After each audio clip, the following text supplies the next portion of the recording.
Don't forget to like the video, share your thoughts in the comments, and subscribe to stay updated with our latest stories. I wasn't expecting anything out of the ordinary when I agreed to help Jacob with his homework that evening. I'd just come in from trimming the roses out front when Marlene, my neighbor from 2 doors down, called in a bit of a panic. She had an emergency shift at the clinic and asked if I could watch her son for a few hours. Of course, I said yes. Jacob had always been polite, a little shy, and serious for a 14-year-old, but he had a quiet charm that reminded me of my own son when he was that age. I made a quick pot of chamomile tea, changed into something more comfortable, a loose beige sweater and soft navy slacks, and went to set the dining room table with Jacob's school books. I liked how quiet the house felt at that hour, with the evening sun pouring in through the lace curtains, coloring the wooden floors in warm amber light. Everything felt still, peaceful. Jacob arrived with his backpack slung over one shoulder, a little breathless, and thanked me right away. I offered him a glass of orange juice and a plate of oatmeal cookies I'd made the night before. He smiled shyly and sat down, pulling out his notebook. We were working on some kind of civics assignment, something about community involvement, the structure of local government. Honestly, I hadn't looked at that kind of material in years, but the moment I leaned in beside him to read through his notes, it all came back to me. As we worked, I noticed the way he glanced up now, and then stealing small looks at me, then quickly lowering his eyes again. At first, I chalked it up to awkwardness. He was a teenage boy, after all, but there was something more in the way he sat so straight, trying to seem older than he was. It reminded me of the way my son used to behave when he was trying to impress a teacher or someone he looked up to. I smiled to myself but didn't say anything. He had nice handwriting, neat, careful. He listened intently, nodding, asking questions, and taking notes in the margins. We talked about how communities functioned and how even small acts could ripple out and change lives. I mentioned volunteering at the food pantry during the holidays and how, sometimes, just being there to listen to someone made more of a difference than I ever expected. He seemed to like that, and I could see a spark of thoughtfulness in his eyes. After an hour, I noticed he seemed a little distracted. His pencil hovered over the page, unmoving, and his brows were drawn close. I asked if everything was okay. He hesitated, then nodded slowly. Yeah. It's just, I guess I was thinking about what you said, about how even little things matter, like helping people, being kind. I nodded, gently encouraging him to go on. He looked up at me, and his eyes, so young and honest, met mine with a kind of intensity I hadn't expected. You always talk to me like I'm not just a kid, he said, his voice quiet. Like what I say matters, even when it's just about school stuff. I felt my chest tighten a little. It wasn't something I did intentionally, but I realized it must have meant something to him. You're thoughtful, Jacob, I said, resting my hand gently over his for a moment. You see things a lot of kids your age don't. That's important. He didn't pull away, but he looked down, his cheeks flushing. For a second, the room felt very still, the kind of quiet that made the ticking of the wall clock seem louder. I pulled my hand back and reached for my tea, trying to ease the moment back into something lighter. We finished up the assignment, and I helped him organize the papers back into his folder. He lingered a bit, gathering his things slower than necessary. As he stood up, slinging his backpack over one shoulder again, he paused at the door. Can I ask you something? He said, voice almost a whisper. Of course. He looked at me with a searching expression. Do you ever feel like you're the only one who really listens to people? That caught me off guard. I didn't know how to answer right away. I wasn't expecting that kind of question from him, especially not then. "Sometimes," I said honestly. "But I think that's why I try to be someone who listens, even if no one else does." He nodded, then surprised me by stepping forward and wrapping his arms gently around my shoulders. It was a simple hug, but it felt meaningful, full of emotion that didn't need to be spoken aloud. "Thanks," he said softly. And just like that, he was out the door, walking down the sidewalk toward home under the deep blue sky of approaching night.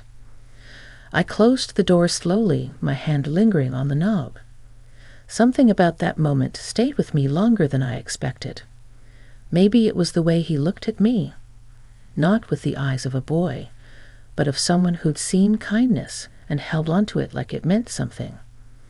And maybe that's what we all want in the end, to be remembered that way, to matter, even just for a moment. The next morning, I found myself thinking about Jacob more than I wanted to admit. I stirred my coffee at the kitchen table, watching the steam curl into the morning light, and tried to make sense of why his words had stayed with me. There was something about the way he looked at me, really looked, that made me feel seen in a way I hadn't in years. Not since my son had moved across the country with his family, and not since my husband had passed.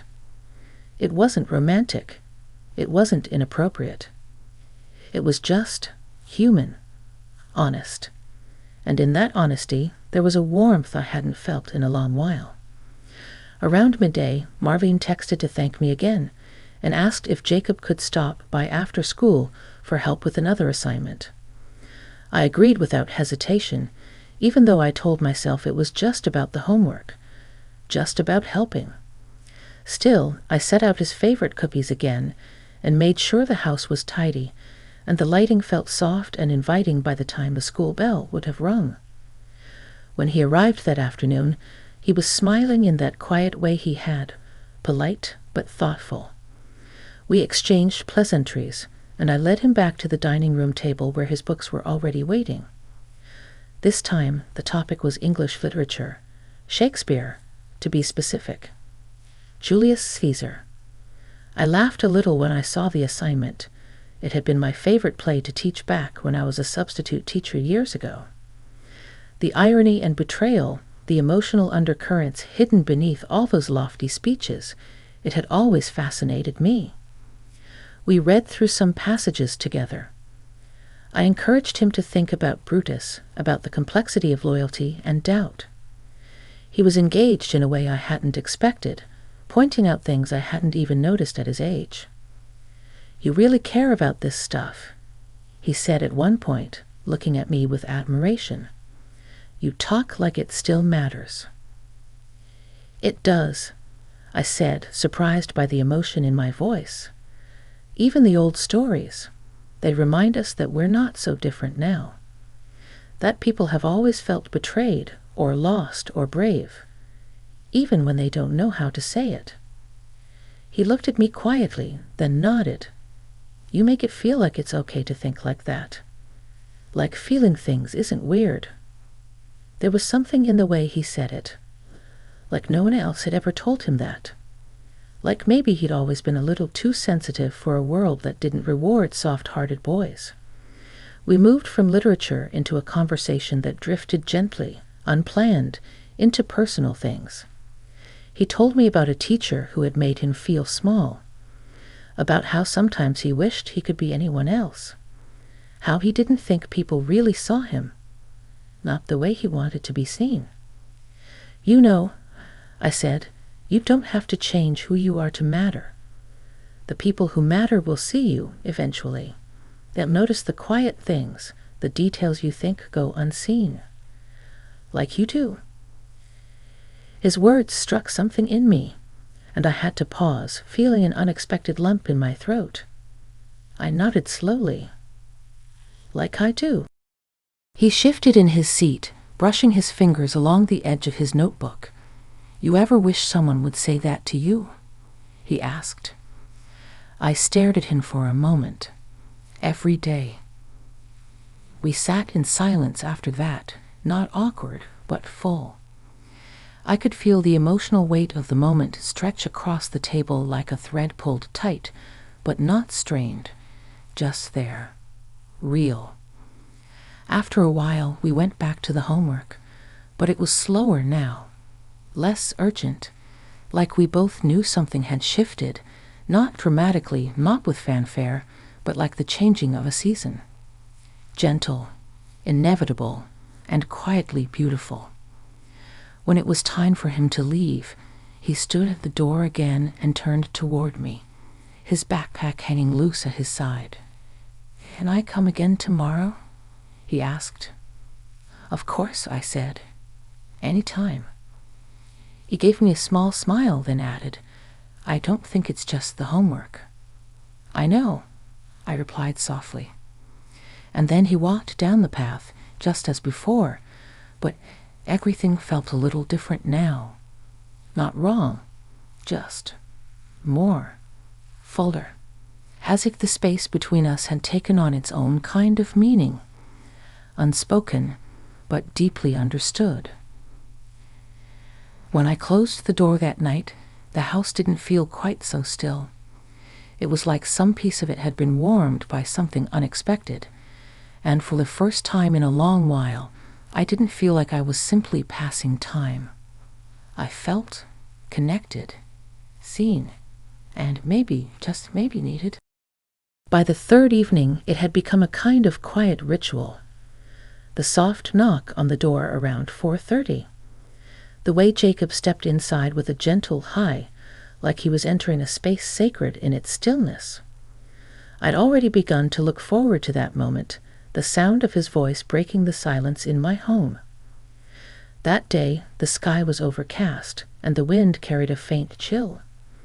I had lit a candle on the side table in the living room, something warm and amber-scented that filled the air with comfort. Jacob sat down at the table, but this time he didn't take his books out. He glanced at them in his backpack, then looked at me. "Can we just talk today?" he asked.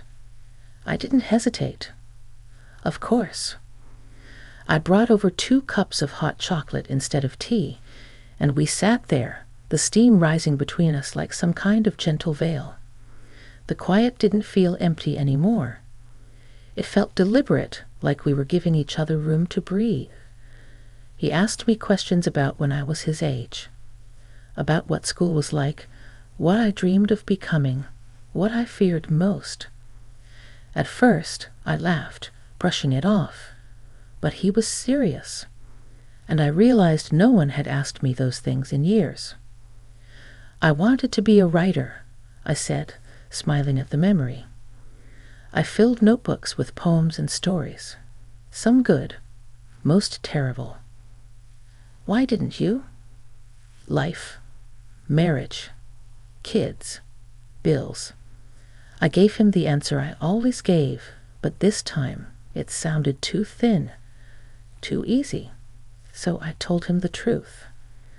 I think I stopped believing my stories mattered.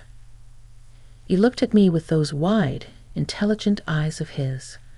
They do. You tell them without even trying. Just talking to you, it's like hearing a story. Like everything has meaning. There was such sincerity in his voice, I had to look away for a second. No one had ever said that to me, not even my late husband.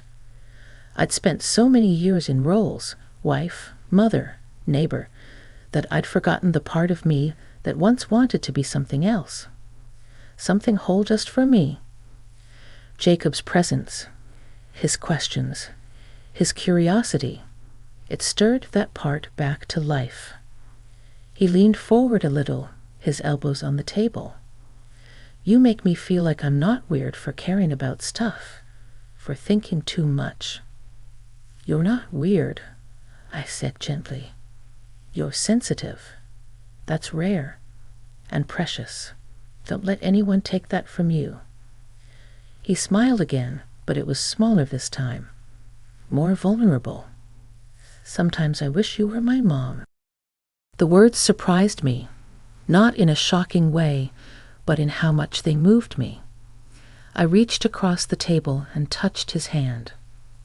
I'm not your mother, Jacob, but I care about you. Deeply. That matters too." He nodded, and for a long moment, neither of us said anything. The wind picked up outside, brushing the windows with the soft rustle of leaves. Inside, we sat in a bubble of understanding, held together by something wordless and real. After a while, he asked if he could show me something he'd written. I agreed, and he pulled out a folded sheet from his bag, a short story, handwritten, raw, and beautiful, about a boy lost in a forest who meets a woman who helps him find his way, not by leading him, but by listening. When I looked up after reading, he was watching me closely. "I wrote it after that first night," he said. "I didn't know how to say it, so I made it a story." I felt tears prick the corners of my eyes, but I didn't let them fall. Instead, I reached over and hugged him. He hugged me back, this time with both arms, holding on like he was anchoring himself to something steady. "You're going to be a wonderful writer," I whispered. "Never stop." He pulled away slowly and looked at me with a softness I can't quite describe. It wasn't teenage infatuation. It wasn't misplaced emotion. It was respect. Deep, pure respect. And something else too. Gratitude, maybe. Recognition. He didn't stay much longer after that. He had dinner waiting at home. But before he left, he looked at me and said, "You changed something in me." And when I closed the door, I stood there for a long time, holding the story in my hands. The house around me felt less like a place I lived in, and more like a place that had meaning again. As if through him, I'd found a piece of myself I thought I'd lost forever. It had been a few days since Jacob last came over, and in his absence, the silence in my house felt heavier, not lonelier, but full. Full of memory, of reflection, of something I hadn't quite put into words yet. I had his story folded carefully in a drawer, next to a few old photographs and postcards I couldn't bring myself to throw away. It felt right there, nestled among things that had once meant the world to me. Now his story meant something too. Then one afternoon, the knock came again. I opened the door, and there he was, holding a book this time instead of his backpack. He smiled, but I could tell something was different. His face was serious, but calm, like he'd rehearsed whatever he was about to say. "Can we sit outside?" he asked. "It's nice today." It was. The early spring air had just enough warmth to be pleasant, and the garden was beginning to show hints of green again. I led him to the wooden bench under the old maple tree. It creaked slightly as we sat. A breeze rustled through the branches overhead. He handed me the book, a collection of short stories. I turned it over, brows raised. "It's yours now," he said. "You should write again. I think. Maybe you stopped too early." I smiled, brushing a thumb across the cover. "You remembered." "I remember everything you say," he replied, eyes locked with mine. The air between us stilled. I wasn't sure what to do with that sentence. It was beautiful and a little heartbreaking all at once. How often had I wished someone would truly hear me? Now here he was, this young man on the edge of something, offering back all the pieces I'd long buried beneath routine. "I've been thinking a lot," he continued, "about who I am, what I want, and about what it means to connect with someone." I stayed quiet, giving him the space to find his words. "I know there's a lot I don't understand," he said softly. "But I do know how it felt to be here with you, safe, like someone saw me without judgment." He turned toward me, and I could see the emotion behind his eyes. More mature than his years, but not forced. It came from somewhere deep and true. "I'd want to be someone like that for other people, like you've been for me." I felt something shift in my chest, like a quiet ache mixed with pride. I reached for his hand, not in comfort, but in solidarity. "You already are, Jacob. You just don't know it yet." He leaned back, looking up through the branches. "It's weird. I didn't expect to feel so much here. With you." Neither did I admit it. But maybe that's the gift of it. The unexpected can wake us up in ways nothing else can. He sat for a while, watching the leaves. I could feel him thinking, not rushing it, just letting it settle. Then he said something that I'll never forget. "You reminded me that I'm allowed to feel, to care, even if it's complicated." Tears welled up before I could stop them, and I let them fall this time. There was no shame in it, just truth. I had spent so many years hiding parts of myself, guarding old wounds, making space for others, but not always for me. Jacob stood and looked down at me, not like a boy anymore, but like someone stepping into himself. "I don't know what this will mean later, but I'll always remember you, not just as my neighbor, but as the first person who made me feel like I could matter to someone." I stood, hugged him one last time, this time knowing that it was goodbye, at least in the way it had been, and that was okay. Some moments aren't meant to last forever. They're meant to shape us. As he walked away down the sidewalk, I didn't feel sadness. I felt something else. Peace. Later that evening, I opened a fresh notebook, the kind I hadn't touched in years. I didn't know what I'd write yet, but I knew I would. And as the sun dipped low and the world grew quiet, I began again. Not as someone trying to fill the silence, but as someone who finally had something to say. And for the first time in a very long time, I felt like the story was mine to tell. Ask ChatGPT